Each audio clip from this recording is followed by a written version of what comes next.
Doctor Anuradha पल्टा और मैं Ranchi, Jharkhand, India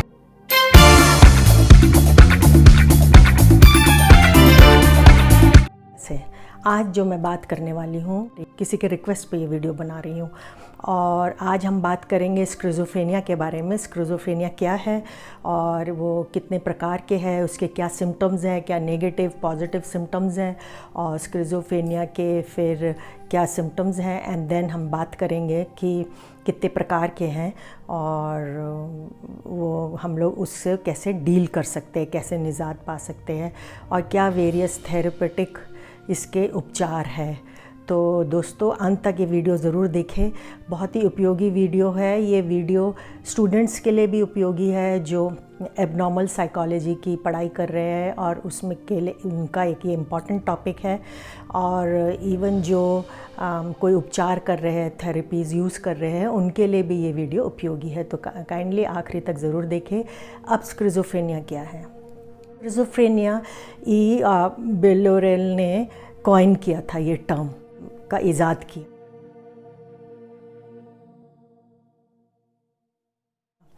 और स्कीज़ो मतलब स्प्लिट और फ्रेनिया मतलब माइंड, यानी कि स्प्लिट माइंड, यानी कि इसका मतलब कि आपका नॉर्मल माइंड नहीं है और उसमें कोई सम डिसऑर्डर है, कोई परेशानी है। अब स्किज़ोफ्रेनिया एक बहुत ही एक साइकोटिक आप बोलेंगे, एक क्रॉनिक इलनेस है और ज़्यादातर माता पिता इस इलनेस से पेरेंट्स जब बच्चा छोटा रहता है और अगर उसको ये सिम्टम्स है पर वो इसको जान नहीं पाते हैं कि ये वाकई सिम्टम्स है, तो ये एक तो बचपन में टीनेज में भी इसका ऑनसेट होता है, ये लग सकते हैं, इसका शुरू हो सकता है, और या फिर ये हमारे मिड 20s में भी पाया गया है, एंड इवन लेट एज में भी इसका ऑनसेट होता है, 40 के बाद या 30s में भी, 40s में भी। तो इसका बहुत ज़रूरी है कि आप जानें ये क्या है।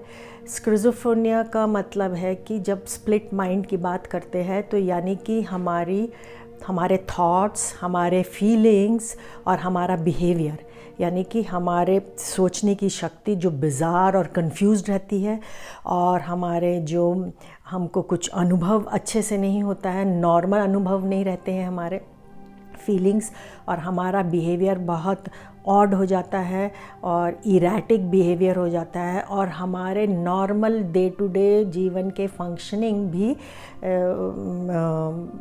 नॉर्मल नहीं रहते हैं, और हम ऐसा व्यक्ति रियलिटी से बहुत दूर हो जाता है। और वो कहता है, बहुत कॉमन जो इसके सिम्टम्स है, वो हैलुसिनेट करता है, हैलुसिनेशन, यानी कि उसको कुछ आवाज़ें सुनाई देती हैं, या तो वो ऑडिटरी होता है और या विजुअल, या उसको कुछ लोग, मरे हुए लोग दिखेंगे, या कहेगा कि कोई मेरे को फॉलो कर रहा है या मेरे साथ बैठा हुआ है। और कभी कभी आप देखेंगे स्किज़ोफ्रेनिक पेशेंट, आप अकेले में बात करते हैं कि कोई सामने बैठा है, उससे वार्तालाप कर रहे हैं। तो ये भी कुछ इसके सिम्टम्स हैं। और इसके सिम्टम्स हैं कि आप वो डेल्यूजनल हो जाता है, यानी कि उसको ये डेल्यूसिनेशंस जैसा डिसऑर्डर भी होता है, या इसका मतलब ये है कि उसको अपने बारे में कोई एक बहुत ग्रैंडर रेफरेंसेस, यानी कि वो अपने को बहुत महान समझने लगता है, और वो अपना एकदम रियलिटी से अलग होके बात करेगा कि वेदर को कंट्रोल, वो पूरा वेदर कंट्रोल कर सकता है, या वो कहेगा कि मैं एलियन, या वो दूसरा लोग है, उससे मैं कनेक्शन कर सकता हूँ। तो ऐसी सब बातें करेगा, ऐसे सिम्टम्स करेगा। तो ये बड़ी बिज़ार सी बातें हैं। और सिम्टम्स उसके हैं कि वो बहुत ही कम बोलेगा, एकदम चुपचाप हो जाएगा, ज़्यादातर कम से कम बोलने की कोशिश करेगा, और उसके इमोशनल एक्सप्रेशंस जितने भी है वो एकदम उसके मतलब रहेंगे ही नहीं, एकदम वो सुन रहेगा, और आंखें कम झपकाएगा, उसकी आंखों में कोई एक्सप्रेशन नहीं रहेगा, आई कांटेक्ट उसका नहीं रहता है जब वो बात करता है, और उसका रिस्पॉन्स, जब वो कभी भी कुछ रिस्पॉन्ड करेगा तो उसका उसमें आई मीन डिलेड रिस्पॉन्ड होता है, बहुत धीरे से करेगा, सही नहीं करेगा, उससे कोई और बात पूछो तो वो कुछ और आंसर करेगा, कुछ और जवाब देगा। तो ये भी है कुछ सिम्टम्स। और ये है कि वो सोशली बहुत विड्रॉल हो जाएगा, यानी सोशल आइसोलेशन, यानी कि वो लोगों से बहुत दूर चले जाएगा और बहुत एकांत अकेले में बैठेगा, किसी से मिलेगा जुलेगा नहीं। तो ये भी कुछ चिन्ह हैं, कुछ सिम्टम्स हैं कि वो व्यक्ति जूझ रहा है, स्किज़ोफ्रेनिया से जूझ रहा है। और कुछ सिम्टम्स हैं कि उसके जो लाइफ के जो चैलेंजेस हमारे होते हैं, यानी कि हमारा सेल्फ केयर, खाना पीना, नहाना धोना, उन सब फंक्शंस में भी वो बहुत स्लो और पुअर हो जाएगा, अच्छे से नहीं करेगा। और उसका जो आप कहिए अपना पर्सनल, उसका जो एक सेल्फ वर्थ है, सेल्फ एफिकेसी, सेल्फ एस्टीम, ये सब बहुत नीचे हो जाएगा, हताश हो जाएगा, ज़ीरो हो जाएगा, बिल्कुल भी सेल्फ कॉन्फिडेंस उसमें नहीं रहेगा। जो है वो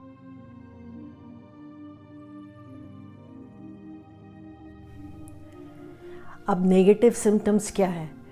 नेगेटिव सिम्टम्स है जो बहुत यंग एज में ये डिसऑर्डर उसको शुरू हो जाता है और वो व्यक्ति का बहुत क्रॉनिक सिम्टम्स इसमें दिखते हैं, बहुत सिवियर सिम्टम्स हैं। जैसे है उसका loss of emotion and interest, यानी कि कोई भी इमोशन उसमें नहीं रहेगा और किसी चीज़ में वो इंटरेस्ट नहीं लेगा, जिसको हम बोलते हैं फ्लैट अफेक्ट, यानी कि कोई रिस्पांस भी नहीं देगा। आप उससे पूछो कुछ ऐसे बैठा रहेगा सुस्त कुर्सी में, कोई रिस्पांस नहीं देगा।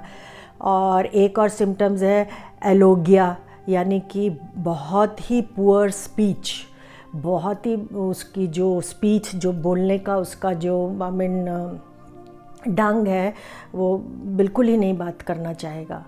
और एक सिम्टम्स जो है हम कहेंगे एवोल्यूशन, जिसका मतलब है कि बहुत poor motivation, poor self efficacy, poor self esteem और लो कॉन्फिडेंस। तो ये एक सिम्टम्स हैं।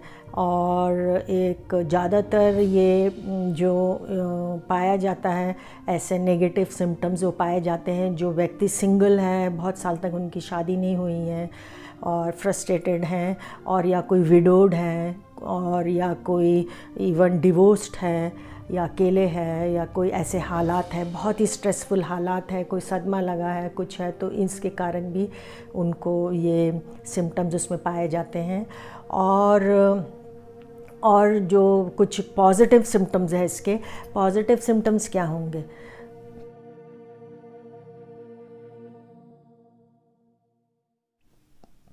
पॉजिटिव सिम्टम्स हैं कि वो उसको डेल्यूजन्स होंगे एंड पर लेकिन वो अपना फिर भी थोड़ा बहुत अपने सेल्फ कंट्रोल में रहेगा। वो हेलुसिनेट भी करेगा, यानी कि वो कहेगा कि उसको कुछ आवाज़ सुनाई दे रही है, या कुछ उसको, जैसे मैंने पहले आपको बताया, या उसको कुछ दिख रहा है, तो विजुअल कोई उसको देख रहा है, तो वो भी एक सिम्टम है। पर लेकिन इसकी और स्पीच रहेगी, जैसे नेगेटिव सिम्टम में तो स्पीच बिल्कुल ही चले जाती है, बोलते ही नहीं है, पर इसमें बहुत डिसऑर्गेनाइज स्पीच रहेगी, बोलेगा पर कोई सेंस नहीं होगा सेंटेंसेस में। आप कुछ पूछिए वो जवाब कुछ देगा, और बिहेवियर भी बहुत बिज़ार होगा, ऑड होगा, और लाइफ उसको दिखेगा कि there is no purpose in life. Even अजीब से पोस्चर्स उसके बॉडी के, जो बैठने का ढंग है, मूवमेंट्स है, वो अलग होंगे। इवन नेगेटिव सिम्टम्स में भी देखा, बहुत ही एक्सट्रीम मूवमेंट्स होंगे। वो कहीं बैठ गया तो एक बार किसी चेयर में बैठ गया तो ऐसे ही बैठा रह गया घंटों तक, और ये नेगेटिव सिम्टम्स हैं। और ये कुछ पॉजिटिव सिम्टम्स हैं। और नेगेटिव सिम्टम्स में भी बहुत ही सिवियर, अब ये जो बीमारी है, ये जो डिसऑर्डर है, ये डिसऑर्डर एक्चुअली ये आप देख सकते हैं ये कैसे पाए जाते हैं। ये कोएग्जिस्ट करते हैं, या कोमोबिड कहते हैं हम लोग इनको अपनी मनोवैज्ञानिक भाषा में, कि ये और भी जो डिसऑर्डर्स हैं उनके साथ भी ये एग्जिस्ट करता है। जैसे आपको स्किज़ोफ्रेनिया होगा तो ओबेसिटी भी होगी, या वो डायबिटिक भी होगा, या उसको कोई कार्डियोवास्कुलर डिजीज़ या परेशानियां होंगी उससे रिलेटेड, या एथराइटिस होगा तो वो स्किज़ोफ्रेनिक भी हो सकता है। मूड डिसऑर्डर्स उसको होंगे, ये भी एक बहुत सिवियर डिसऑर्डर है। इसके बारे में भी एक वीडियोस ज़रूर बनाएंगे। जो बहुत ही इरेटिक मूड के व्यक्ति होते हैं, और पर्सनालिटी डिसऑर्डर हो सकता है, वो भी स्किज़ोफ्रेनिक हो सकता है। फिर आप वो ऑब्सेसिव कंपल्सिव डिसऑर्डर उसको हो सकता है। और जैसे बोला एक हेलुसिनेशन डिसऑर्डर या डेल्यूजन डिसऑर्डर जो हमने अभी थोड़ी देर पहले बात की है, तो ये सब चीज़ को एग्जिस्ट करते हैं। तो ये इसलिए अकेले स्किज़ोफ्रेनिया के सिम्टम्स नहीं होते, तो ये को एग्जिस्ट भी करते हैं। अब स्किज़ोफ्रेनिया कितने टाइप के हो सकते हैं?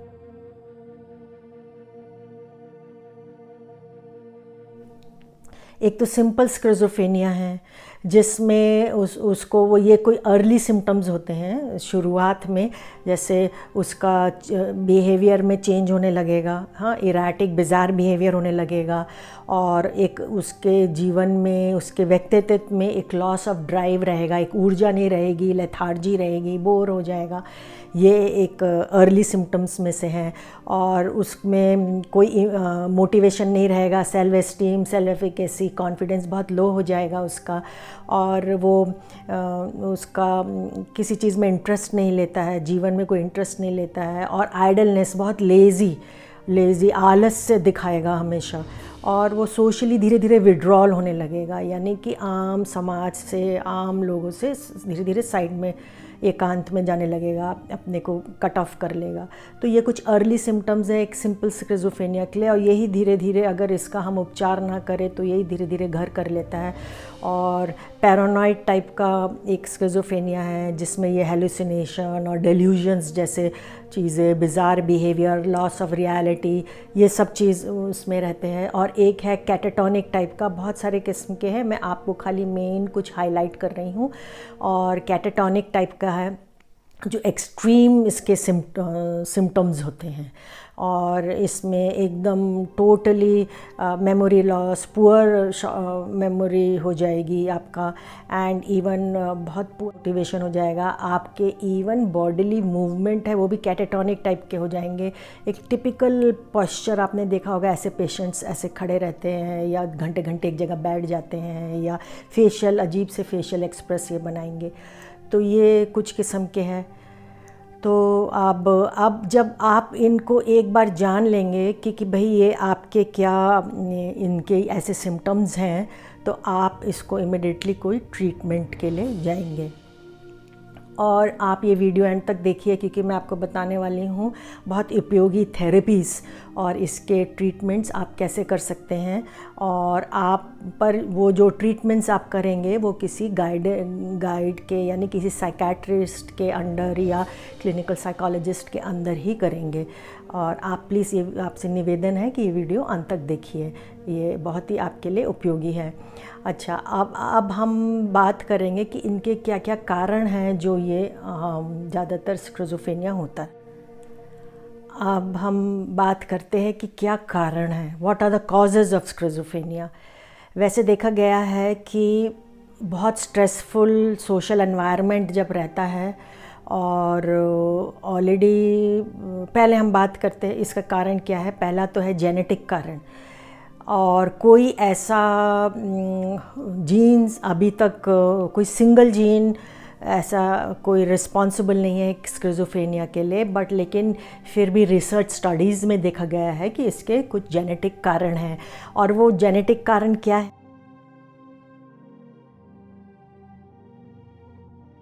वो जेनेटिक कारण है कि एक आप देखिए, एक चार्ट है, एक टेबल है, आप इसमें स्लाइड में देखना कि जो लोग किसी के, अगर ये फैमिली में किसी एक भाई बहन को हो रहा है तो चांसेस 8% चांसेस है कि उसके ये चांसेस है कि ये हो सकता है। एक कारण ये है। दूसरा जेनेटिक रिसर्चेस में जो देखा गया है कि कोई भी अगर एक पेरेंट को, माँ बाप में से किसी एक को हो रहा है तो उसके 12% चांसेस है कि ये बच्चे को भी हो सकता है। और अगर दोनों पेरेंट्स स्किज़ोफ्रेनिक है तो चांसेस है कि 40% चांसेस है, जो रिसर्च स्टडीज़ में देखा गया है कि ये स्किज़ोफ्रेनिया बच्चे को हो सकता है। अब जो मोनोजाइगोटिक ट्विन्स होते हैं, जुड़वा होते हैं, उनमें 47% चांसेस होता है कि उनमें ये बीमारी, ये डिसऑर्डर आ सकता है। अब जो डाइजोटिक ट्विन्स, जिनमें देखा गया है कि 12% चांसेस है कि ये आपको ये डिसऑर्डर आ सकता है। तो ये कुछ इसके जेनेटिक कॉज है, और इसके और भी कॉज हैं। हम देख सकते हैं कि इसके कुछ न्यूरोलॉजिकल कॉज हैं। न्यूरोलॉजिकल कॉज में क्या होता है कि न्यूरोलॉजिकल कॉज में जो हमारा लिम्बिक सिस्टम है ब्रेन में, वो इन्वॉल्व है, और हाइपोकैम्पस जैसी जो एक जगह है वो उसका साइज़ छोटा हो जाता है, श्रिंक हो जाता है। तो ये रिसर्चेस में देखा गया, ये न्यूरोलॉजिकल कॉज है। बायोलॉजिकल कॉज है कि डोपामाइन की एक्टिविटी बढ़ जाती है, इस कारण स्किज़ोफ्रेनिया के चांसेस ज़्यादा हैं। और आपने देखा कि कैटाटोनिक टाइप में जो होती है वो मूवमेंट्स, जो हमारे नेगेटिव सिम्टम्स हैं, वो ज़्यादातर वो व्यक्ति देखते हैं कि वो बहुत लाइफलेस हो गए हैं, और वो एकदम म्यूटिज़म उनमें आ जाता है, म्यूटनेस बढ़ जाती है, और बहुत इमोबाइल हो जाते हैं, कहीं एक जगह कुर्सी में बैठे रहते हैं, बॉडीली मूवमेंट बहुत कम हो जाती है कैटाटोनिक टाइम में। और वो लोग बहुत पुअरली ग्रूम्ड होते हैं, यानी कि गंदे रहेंगे, शाबी रहेंगे, साफ़ सुथरे नहीं रहेंगे। तो ये भी कुछ कैटाटोनिक के सिंबल है। अब हम देखेंगे कि इसको हम कैसे डील कर सकते हैं, हम कैसे इस स्किज़ोफ्रेनिया को हम कैसे डील कर सकते हैं।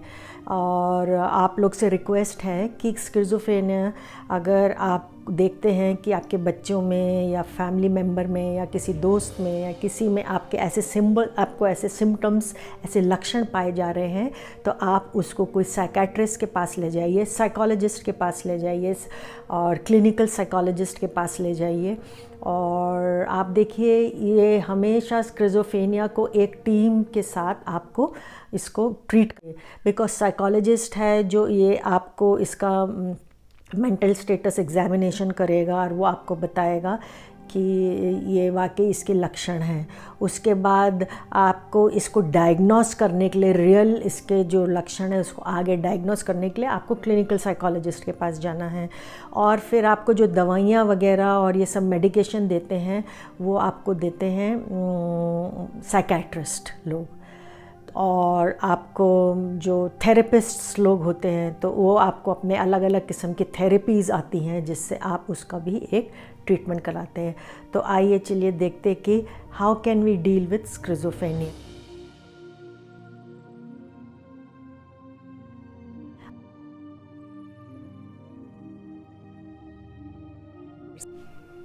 ना how to deal with schizophrenia, हम कैसे इससे डील कर सकते हैं। सबसे फॉरमोस्ट तो ये है कि आपको साइकेट्रिस्ट के पास जाना चाहिए, और साइकेट्रिक आपको एंटीसाइकोटिक ड्रग्स देते हैं, कुछ मेडिकेशंस देते हैं, और उनको ज़रूर लेना चाहिए। उसके कुछ साइड इफ़ेक्ट्स भी होते हैं, जैसे मुंह सूखना या कुछ जो भी साइड इफ़ेक्ट्स उसके हो रहे हैं, उसके बावजूद भी ये स्ट्रांगली रिकमेंडेड है कि आप अपने ड्रग्स मेडिकेशन ज़रूर लें, उससे बहुत हेल्प मिलती है। उसके साथ साथ आप बहुत ज़्यादा थेरेपेटिक है, बहुत थेरेपीज़ है जो आप यूज़ कर सकते हैं। सबसे फॉरमोस्ट जो है आपकी है फैमिली इंटरवेंशन थेरेपी। यानी कि आपका ये एक एजुकेशन प्रोग्राम फॉर फैमिली होता है, और जिसमें आपको आपका एज अ फैमिली का सहयोग आपको बहुत चाहिए। फैमिली की भी एक वर्कशॉप होती है जहाँ पर आपको एक्सेप्टेंस मिलेगी और आपको एम्पैथी मिलेगी। तो फैमिली मेम्बर को ट्रेन किया जाता है कि स्किज़ोफ्रेनिक पेशेंट्स के साथ कैसे डील करना है, उनको कैसे सपोर्ट देना है और उनको समाज में कैसे सपोर्ट देना है, एक्सेप्ट करना है, उनको हेल्प करना है उनकी स्किल बिल्ड करने में, ताकि वो खुद सक्षम हो और वो अपना जीवन खुद यापन कर सके, और उनको बायकाट नहीं करना है और उनको अच्छे से with love and care deal करना है। तो फॉरमोस्ट है फैमिली इंटरवेंशन थेरेपी, ये बहुत इम्पॉर्टेंट है।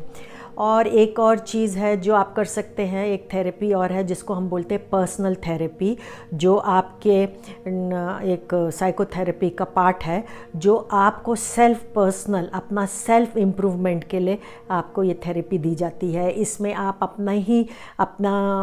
आपको स्किल सिखाया जाएगा और आप सोशली कैसे एडजस्ट कर पाएंगे समाज में और परिवार में, तो आपको ये सिखाया जाता है। और पर्सनल थेरेपी में आपको उसका यूज़ ऑफ रिलैक्सेशन की बहुत सारी टेक्निक्स होती हैं जिससे आप अपने माइंड को शांत कर सकते हैं, तो आपको ये सिखाया जाएगा। और ये एक्सरसाइजेज़ भी है, ये भी एक वे है कि आप कुछ पर्सनल ये जितनी एक्सरसाइजेज़ हैं आपकी ये रिलैक्सेशन की, तो आप वो करिए, माइंडफुलनेस करिए, मेडिटेशन करिए और इवन आप योगा करिए, तो इससे भी आपको थोड़ा पीस और मेंटल बैलेंस मिलेगा।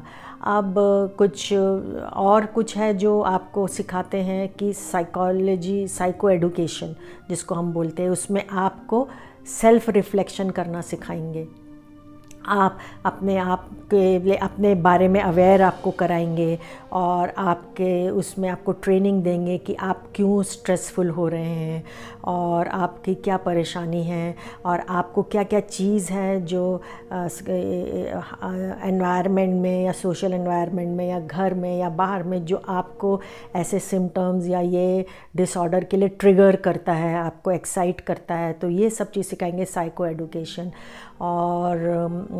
और आपका और जो इसके जो डील कर सकते हैं वो कुछ हमारे साइकोलॉजिकल टेक्निक्स हैं जिसको हम बोलते हैं CBT, कॉग्निटिव बिहेवियर थेरेपी, और एक है DBT, डायबेटिकल बिहेवियर थेरेपी। सो ये दो थेरेपीज़ भी बहुत उपयोगी है और ये आप साइकोलॉजिस्ट से और आप ये सीख सकते हैं किसी एक्सपर्ट से। और जो थेरेपीज़ है जो इसके लिए उपयोगी है वो है vocational therapy for skills. Vocational यानी कि इस थेरेपी में आपको मदद करेंगे कि आप अपने स्किल्स कैसे डेवलप कर सकते हैं तरह तरह के, ताकि आप कोई गेनफुली ऑक्यूपाइड रहे, कोई नौकरी पार्ट टाइम नौकरी कर सके, कोई काम कर सके और आपका वेल बीइंग और सेल्फ एस्टीम और सेल्फ कॉन्फिडेंस बढ़े। तो ये बहुत ज़रूरी है, आप वो कोई वोकेशनल स्किल थेरेपी ज़रूर लें जिसमें आपको इसकी मदद मिलेगी। और आप इससे डील कर सकते हैं आर्ट थेरेपी, वो तो बहुत ही उपयोगी और बहुत ही अच्छी थेरेपी है। इस थेरेपी में आप, क्योंकि आर्ट एक ऐसा जरिया है जिसमें आपके अंदर के इमोशंस है, जैसे आपको जो हेलुसिनेशंस हो रहे हैं या आपको जो भी डेल्यूशंस होते हैं, तो ये आपके अंदर की फीलिंग्स आर्ट थेरेपी के थ्रू चैनलाइज होगी, वो बाहर निकलेगी और आप उसको एक आउटलेट मिलेगा और इससे आपकी पर्सनालिटी में और एक बैलेंस आएगा और आप मेंटली थोड़ा आपका नॉर्मल फंक्शनिंग होगी, आपका थॉट और थिंकिंग प्रोसेस है वो नॉर्मल होगा। सो आर्ट थेरेपी में भी आप हिस्सा ले सकते हैं और ये भी आप बहुत उपयोगी है। और जो चीज़ है आप एक ग्रुप थेरेपी भी आपके लिए बहुत उपयोगी है कि उसमें क्या होगा, आपके ग्रुप थेरेपी में आप के समान जो और लोग हैं जो और इस डिसऑर्डर से ग्रसित है, तो वो लोग सब ग्रुप में एक साथ बैठेंगे और ग्रुप में बैठ के वो लोग आपस में इंटरेक्शन करते हैं अंडर सम गाइडेंस और थेरेपिस्ट के अंदर, और वो अपनी अपनी ये डिसऑर्डर के बारे में बात करते हैं और बात करेंगे अपने अचीवमेंट्स के बारे में कि आपने इस डिसऑर्डर को कैसे ठीक किया या इससे आप क्या, इसके चैलेंजेस से आप क्या क्या काम कर रहे हैं। सो ग्रुप थेरेपी भी बहुत इफ़ेक्टिव है। और एक थेरेपी है जो हम बात करेंगे, वो है असर्टिव कम्युनिटी थेरेपी और असर्टिव कम्युनिटी ट्रीटमेंट, जिसको हम बोलेंगे असर्टिव कम्युनिटी ट्रीटमेंट, ACT।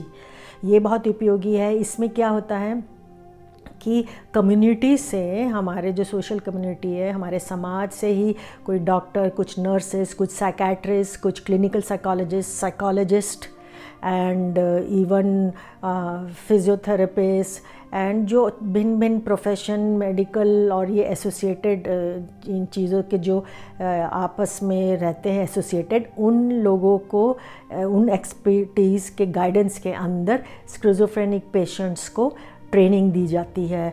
और वो समाज से ये लोग आते हैं और एक वॉलंटरी जॉब करते हैं, ट्रेनिंग करते हैं और उनको उनका लेवल बढ़ाने की कोशिश करते हैं।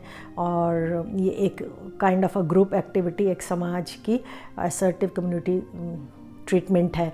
और विदेशों में ऐसी ट्रीटमेंट्स बहुत हो रही है और आशा है कि यहाँ हमारे भारत में भी ऐसी वेरियस टाइप ऑफ थेरेपीज़ का उपचार हो रहा है और आप इससे बहुत अच्छे से आप अपना स्किज़ोफ्रेनिया डील कर सकते हैं। तो आप ज़रूर देखिए ये कैसे कर सकते हैं।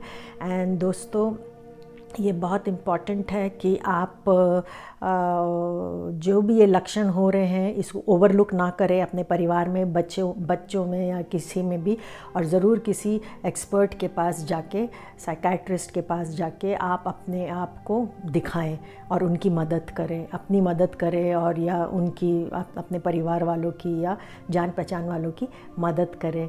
और आई होप ये आपको उपयोगी लगा होगा।